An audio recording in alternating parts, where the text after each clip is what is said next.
Welcome to EAC Speaks, the podcast where we dive deep into the movement to end the HIV epidemic right here in the heart of the South, Arkansas. I'm your host, Eddie Wiley, and together we're going to explore the stories, insights, and passion that fuels engaging Arkansas community's mission. Join us on this journey as we unite voices and take meaningful steps toward a world free of HIV stigma. Now, get ready for a conversation that matters. This is EAC Speaks. Hello out there in podcast land. It's me, Eddie, your host of EAC Speaks. And as promised, I told you we're going to have some awesome episodes this season. And I promised you this. This is going to be an episode that you don't want to miss. I say that every time, but my guests just keep getting greater and greater and greater. I have none other than Advocate, the love of EAC, of engaging Arkansas communities. I have Pamela Lewis. Hey, Pamela. Hey, everybody. Hey. Yes. What's going on with you? How you doing? What's going on? Eddie. I'm doing fabulous today. I'm feeling good about life. You know, just one moment, one day at a time. And I'm just glad to be alive. Okay, me too. And I'm glad to have you here with us. So maybe what you can do is start off with telling the listeners a little bit about yourself. Okay, well, I'm Pamela Lewis. I am just celebrated a birthday. I just turned 63, and I will be a 35-year long-term survivor, and I have 2 children. I have 7 grandchildren. I'm an advocate for EAC. I serve on 2 boards. I'm originally from Miami, Florida, where I first started in the first peer counsel clinic. That's where I got started. That's where I got started with my training. That's where I got started talking to people. And I just, I really just love telling the story of my survival, and just telling people about survive. It's not about surviving, it's about thriving, and that's what I want people to do. I want them to thrive. So my message is don't just live, thrive. And that, Eddie, I'm a lover of life. Yeah. Along with people. I'm a people lover, and that is a gift that God has given me. And I love people. I really, really do, Eddie, because, the world is so chaotic. We have so many other different things that can take away, just so many distractions, but that's kind of basically who I am. I'm a really upbeat, outgoing person, and I'm just being me. That's all. I don't know how to be anybody else. I don't know how to be anybody else. I really don't. I'm in the process right now of doing my mental health because I'm going through a transition, a separation from my spouse. Me and him, I separated from him, but let me tell you, I'm doing fantastic because I'm finding who I am. I'm returning to me again. And, and on that note, it allows me now to be freer, to go in the community, to advocate, to inspire, to encourage people, and to educate and empower people about HIV and AIDS. And I'm very passionate about that, Eddie. I'm very passionate about that. Very passionate. Glad, and I'm so glad we got to have you here. So let's start back. 35 years thriving with HIV. And at that time, there were not many Black women out with their status. And talk to me about what motivated you to become an advocate to raise that awareness when there weren't many advocates. Exactly. Well, one of the things that motivated me, Eddie, I call it my coming out of the closet stage, because what happened was for 5 years, I just tried to pretend like my life was normal. I was married to my husband. I had 2 children, and, I'm trying to raise them and, work on a county job, and, really, but for the most part, it was very difficult for me. It was very, very difficult because I didn't know of other people. I knew of people, but I didn't know of groups or support groups or other people. I didn't know how to really cope with my emotions and my feelings and just all the things that I was currently going through. The medication, because even back then, Eddie, dosing the medication was so hard because they didn't know how to dose it. People were just dying from taking the medication, So, but anyway, one of the reasons I became an advocate because I went to this retreat one weekend, and at this retreat, there were doctors, there was lawyers, there was a nun there. There are people from all walks of life talking about living with and being affected by either someone was taking care of someone that was infected, or they themselves, they were there that were infected. And let me tell you, it was an eye opener for me, Eddie. And that then I saw that I wasn't alone. And right then, I knew that I wanted to help people.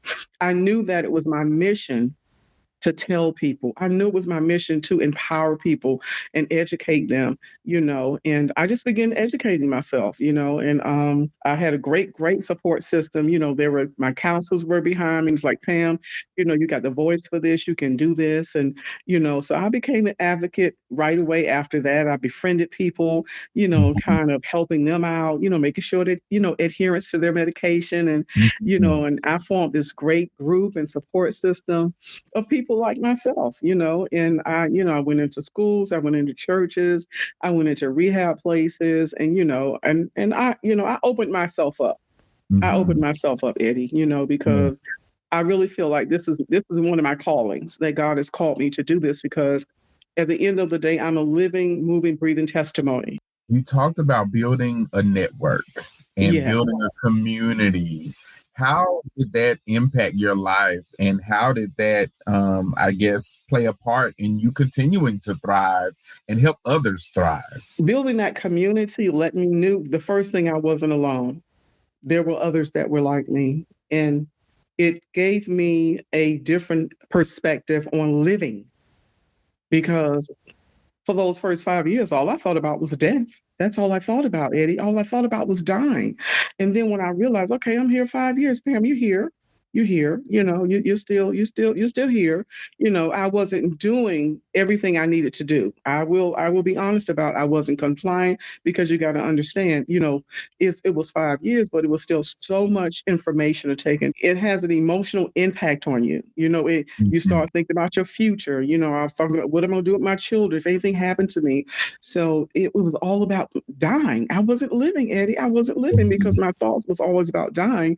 And when I went to this retreat and I saw these marvelous, wonderful people who were there to talk, to share, to open up, is when I realized, Pam, you got something to live for, Yeah, and that was it for me. That was it for me. And it has been that way ever since. I Hmm. love that. I Yes. absolutely love that. So, also within our community, we celebrate National Black HIV and AIDS Awareness Day on February the 7th every Hmm. year. This year's theme is Engage, Educate, Empower, uniting to end HIV and AIDS in Black communities. Tell me this, Pam. Why is it essential to have a day that's dedicated to focus on raising awareness within the Black community? Because we're the probably the one of the main things is that we are the highest populated uh, minorities that are affected, Hmm. in our community. And not only that, to dispel the myths, and especially in communities of despair, you know we it's just our mindset. The one thing that really bothers me, Eddie, is that we're 45, 50 years into this thing, and we still not, the knowledge, I think people misunderstand. It's not that they're not learned. They're not comprehending what's really happening, in that it's not enough to just, now you can take a pill, but you got to educate yourself on how to stay safe from Hmm. even having to take a pill. That's my thing right there. Hmm. So really, we need it in the African American community, because we have so many disparities in our community. There's enough against us as African American people. You know what I'm saying? And then you have to deal with that stigma.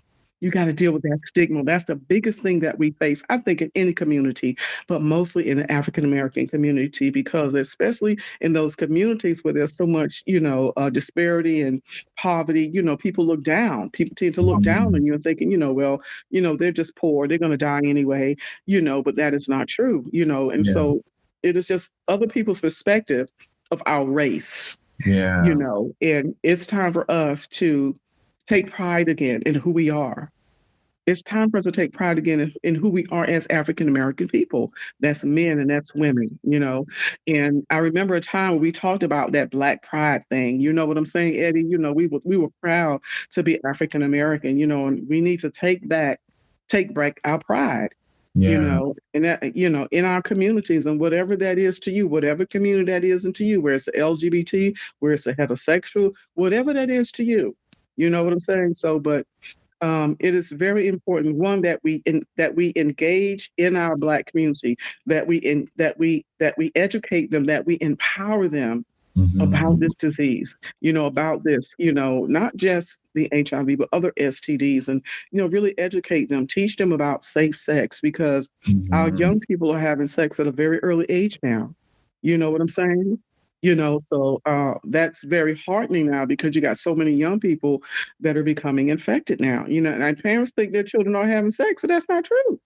Yeah, it's definitely not true. And I think You you got know? on a really great point of that intersectionality. What people Yes. sometimes forget is that we exist in our wholeness. We have these different things that come into our lives, whether we are a mother, whether we're queer, whether we are below a socioeconomic status, or whether we Yes. went to college. Those things impact us and impacts us at a different level because we were inherently placed in this societal view, as you Yes. said, looked at as lesser than. And so, with Exactly. us having such a high rate of new diagnoses among our community, I think it's really important to have Yes. days like National Black HIV and AIDS Awareness Day, and for organizations to also highlight the day and support their folks who are in their organization, whether it's their board members, their employees, their clients, or whoever Hmm. it is, do things in order to celebrate them. Exactly. And it's about celebrating life.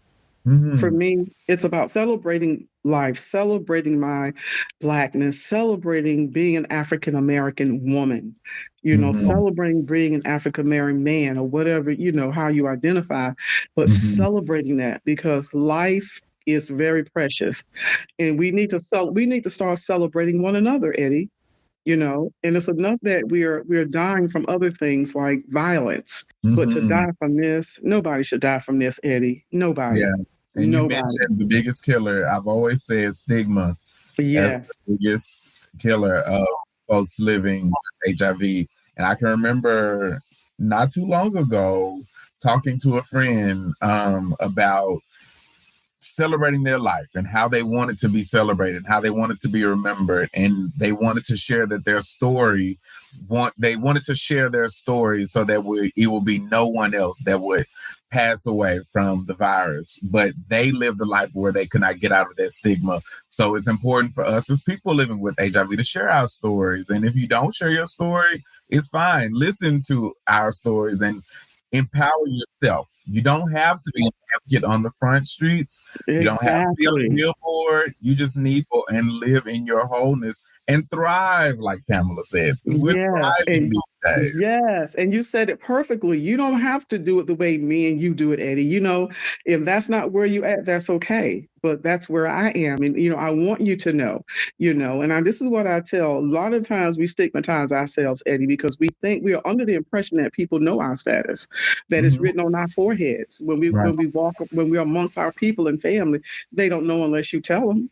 You right. know, and that's why we need support groups. And that's the one thing I love about EAC, because, like I tell them, we're not just a support group, we're a community.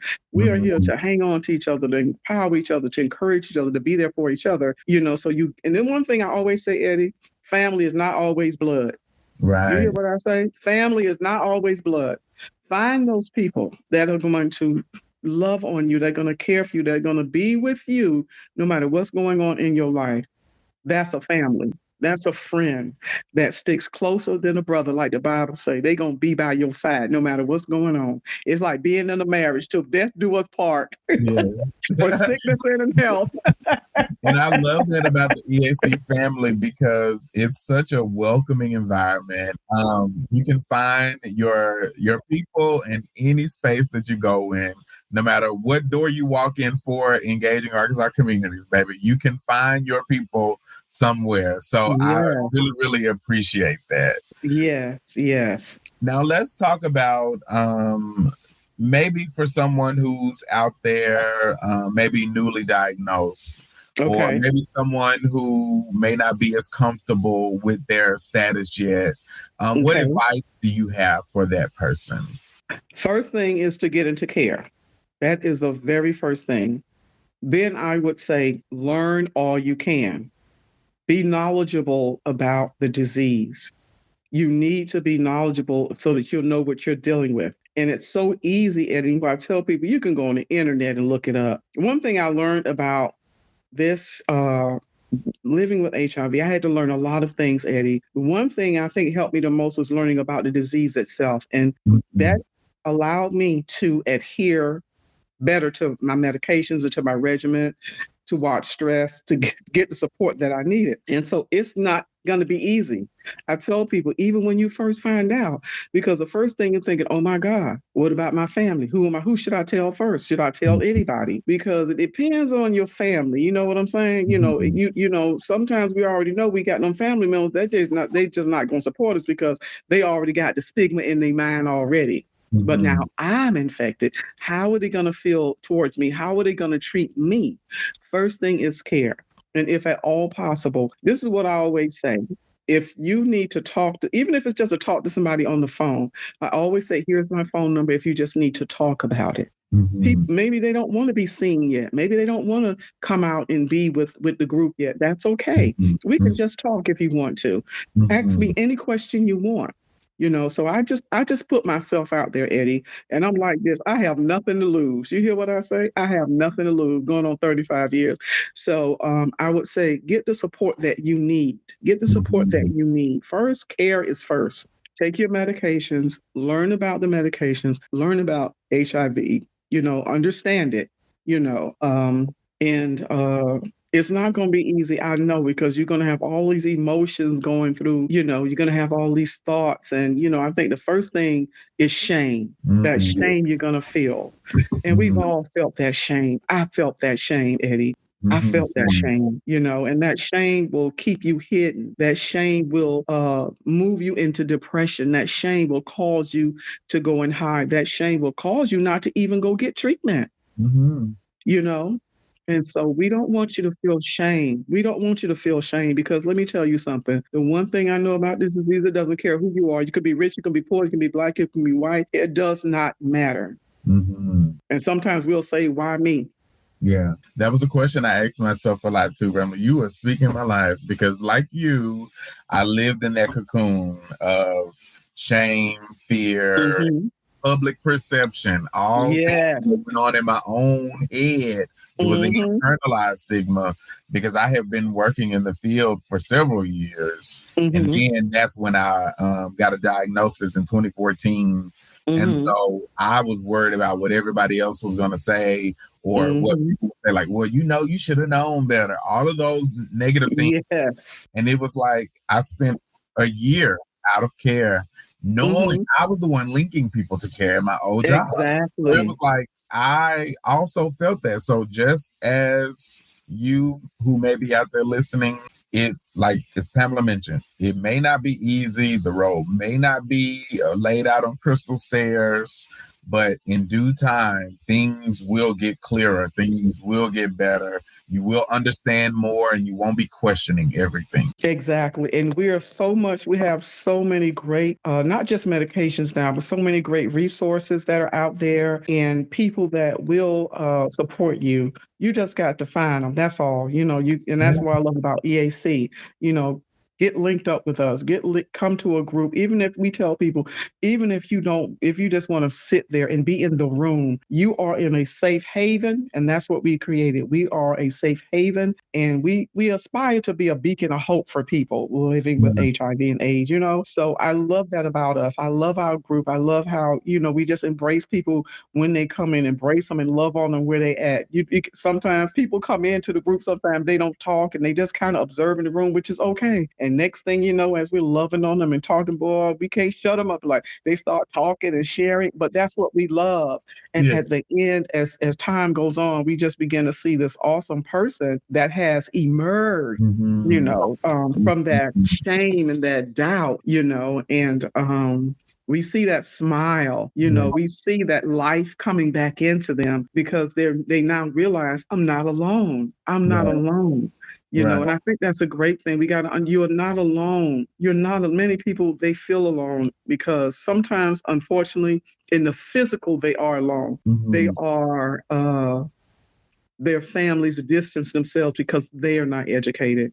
This is my thing, Eddie.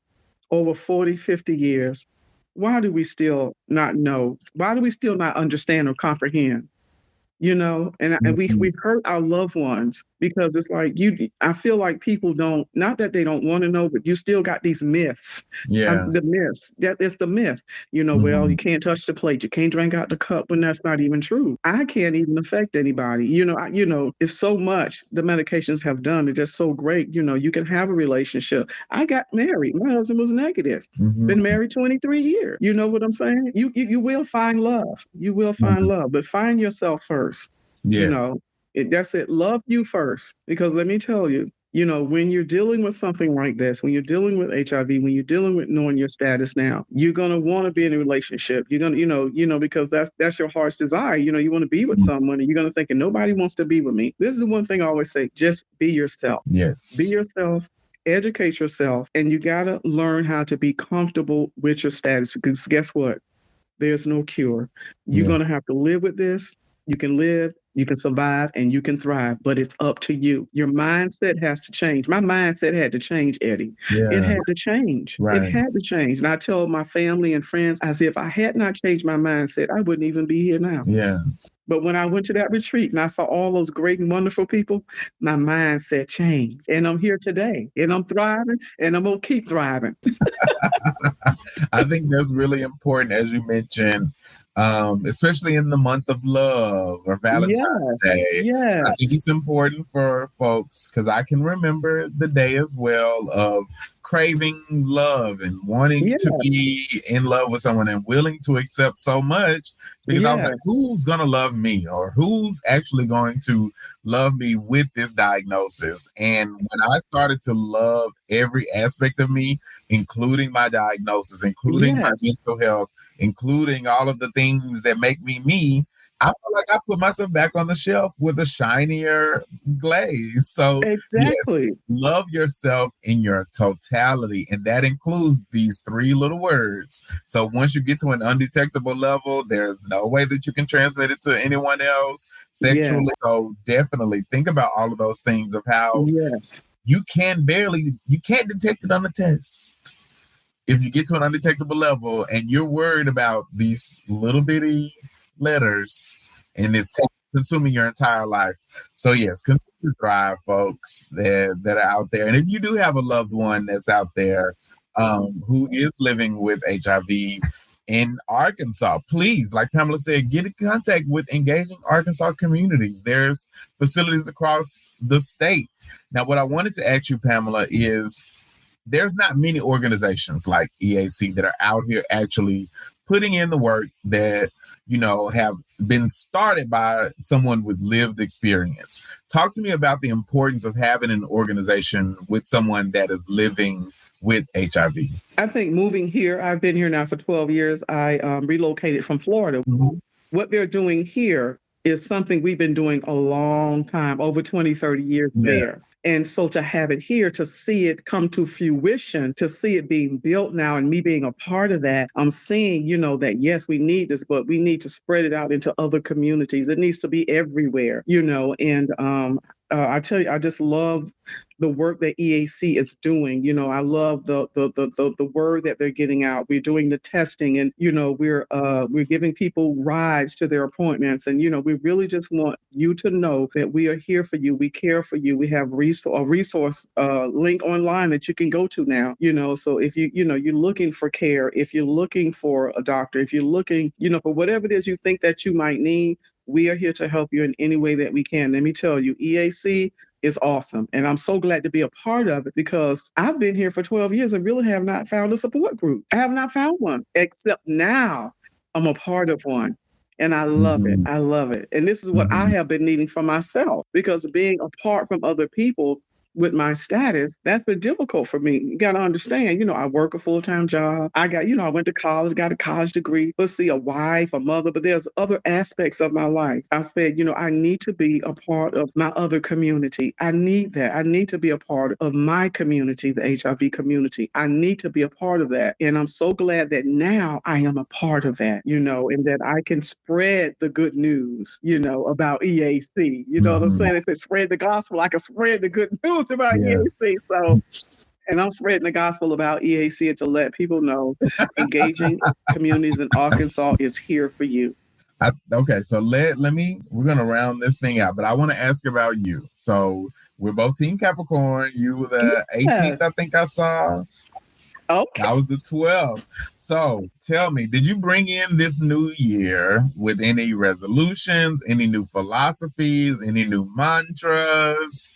Did you bring in the new year with any of those things? I think I don't do resolution, but the one thing I listened to this lady. She's called the Street Poet, and she said this thing here. Mm-hmm. Peace is the new wealth. So I'm learning to be at peace with myself. I'm learning to, just from my transition, from my relationship, the separation from my husband, I'm learning to love myself again. All the self-care. I'm learning to take care of me. My cup was empty. I'm learning to fill my cup again. But just overall, I would say tomorrow is not promised. I want to live in every moment, Eddie. So for me, it's about living. Live each day as it is given to you, because I'm here to tell you, every moment is a precious moment because God has given it to you. If you wake up, that's a gift right there.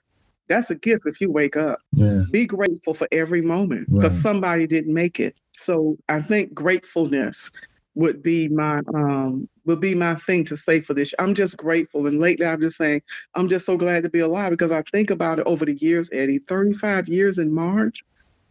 I'm still here. Yeah. I'm doing well. I'm talking to people. I'm sharing my testimony now. I'm not hiding somewhere, and I'm sharing. And it feels so good, Eddie. It feels so good just being here, talking about it and sharing with people because I genuinely love and care about people. I don't care what status you are. I don't care what race you are. I don't care what your sexual gender are. I am here to tell you how much you are loved and that, the world is just waiting on you. The world is waiting for you. Yes.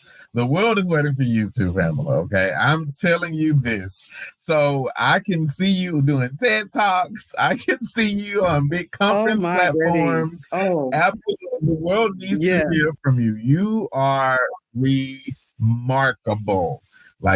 And that's an understatement. Well, Eddie, I want to say to you, that is one of the things too, I really just kind of been seeking out for. And I believe that this is what I'm supposed to be doing now. And so this is the next phase of my life, and I was telling my friends and family, and my daughter's like, yeah, Mom, it's time. It's time for you. She said, they said, you got something to say. You got something to tell people, She said, yeah, my daughters tell me, Mom, it's time. They tell me, you need to write a book too, so. Right. Yeah. Get you a movie. I know another Sharon has like a movie. So yes, we can get the life and times of Pamela. Oh, okay. I think that'll be phenomenal because as you mentioned, people need to hear stories, and I think you have a story that needs to be told. Well, thank you. If there's any way that I can be of benefit to you, please definitely let me know. But first, tell the people where they can find you in case they do want to reach out to you. If you ever need to reach out to me, you can do it through EAC. If you just want to talk, if you want to share, someone from EAC will reach out to me and they will let me know. And I'm open for whatever you want to ask me. I'm just here, just to listen. I tell people if you just need to cry, it's all right. Yeah. It's okay. Yeah. If you need to vent, it's okay. My shoulders are built for that. My husband used to say my shoulders are built for that. And I think my shoulders have become built for that now. So I am here. Just reach out to me through EAC. Yes. And tell them EAC Speaks sent you so they'll know that you're not just some creep trying to reach out to them. Okay. Well, Pamela, again, I want to thank you times a million for being a guest on EAC Speaks. I want to give you the opportunity to give any parting words, if there's anything you'd like to say to the listeners before we close. Yes, I do.